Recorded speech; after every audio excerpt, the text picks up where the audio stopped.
இது எல்லாமே வந்து பார்த்திங்கன்னா மகர ராசிக்கு அப்படின்னு எடுத்துக்கும் போது மகரம், கும்பம், மீனம், மேஷ, ரிஷபம், மிதுனம். உடல்நிலை பாதிப்பு, ஒரு சில ருணம், ரணம் எல்லாமே இருக்குது. உடல்நிலை பாதிப்புகள் எல்லாமே இருக்குது. சில தோஷங்களும் அதே போல் இருக்குது.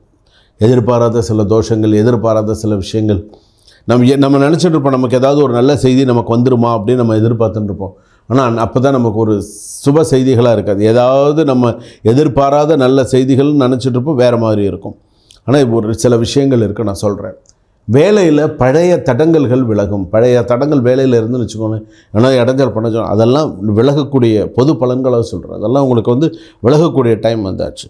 மேலாளர்கள் பாராட்டுவார். மேல் அதிகாரிகள், மேலாளர்கள், உங்களுக்கு மேல் அதிகாரிகள் இவங்கெல்லாம் பாராட்டக்கூடிய ஒரு சூழ்நிலைகள் உண்டு. சந்தோஷமாக நிறைய ஹைலி அப்ரிஷியேட்டட்.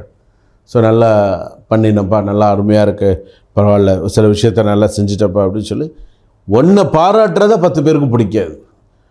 அவன்லாம் பொறாமப்படுவான். பார்த்து பாரியா, நேற்று வந்தவனுக்கு இவ்வளவு பாராட்டு, நம்ம இத்தனை வருஷமாக இருக்கோம்,